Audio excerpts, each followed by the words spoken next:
What if I told you that your biggest advantage in the stock market wasn't some complex algorithm, but your own common sense? Well, today we're going to crack open the playbook of the legendary Peter Lynch to see how he believed any regular person could not just compete with the Wall Street pros, but actually beat them at their own game. I mean, it's the question, isn't it? You see all those frantic charts, you hear the crazy jargon, and it just feels like you're bringing a butter knife to a sword fight. Can you, with your day job and your busy life, really find an edge? Well, Peter Lynch's answer to that was a huge, resounding yes.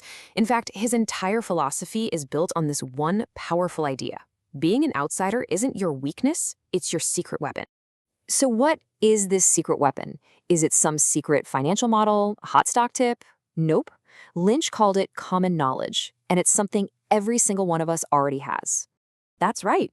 The most powerful investment research you can do happens at the grocery store, at your office, or just chatting with friends.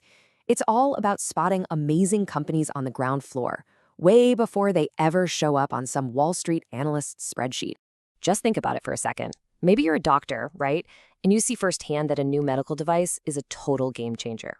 Or you're a parent, and you realize every single kid at the playground needs to have this one specific toy.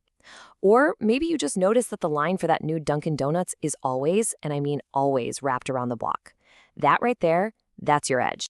But hold on. Before you run out and buy stock in your favorite coffee shop, Lynch was very clear that you have to get your mindset right first.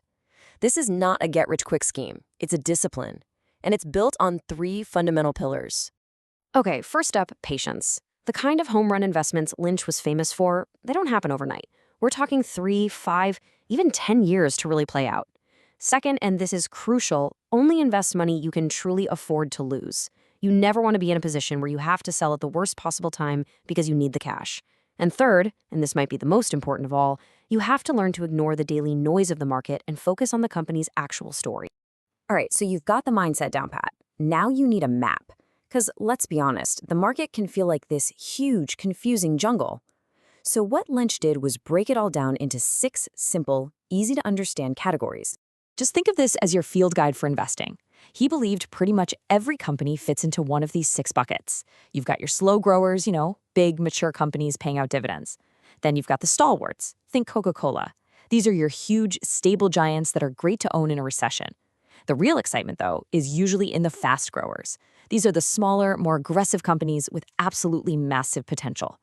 But the key thing to get is that every single category, from the cyclicals to the risky turnarounds, has its own playbook for when to buy and when to sell. And here's the real kicker. You can't, and I mean cannot, use the same strategy for every stock. A stalwart, well, that's like investing in a fortress. You want it for stability and defense. But a turnaround? That's more like a risky expedition for buried treasure. Understanding which category you're in tells you what kind of adventure you're on and what you need to do to win. All right, now for the part that gets every investor's pulse racing, the treasure hunt. Lynch became a legend for finding Tenbaggers, those incredibly rare investments that can literally change your financial future. A Tenbagger. It's just what it sounds like. Turning a $1,000 investment into $10,000, or $10,000 into $100,000. Yeah, it sounds like a fantasy, right? But Lynch built his entire career on finding these things, and he was convinced they were hiding in places where nobody else was even bothering to look. So where do you find them? Well, Lynch basically left us a trail of breadcrumbs. He loved companies with boring names and really dull industries. And why? Simple. Because the hot, sexy, exciting companies are already overanalyzed and way overpriced. He was looking for companies in little niches nobody cared about, spin-offs that got ignored, and especially companies that had very, very few Wall Street analysts covering them. That's where the undiscovered gems are. But look, it wasn't just a gut feeling. He had a simple, beautiful piece of math to back it up. The PEG ratio. All it does is connect a company's price to its growth rate. And in plain English, if that PEG ratio is under 1, it suggests you're getting all that future growth at a bargain price. It's a super powerful gut check to make sure you're not overpaying.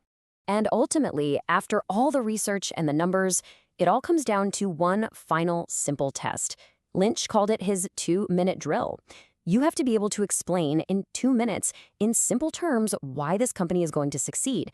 If you can't do that, you don't really understand what you own.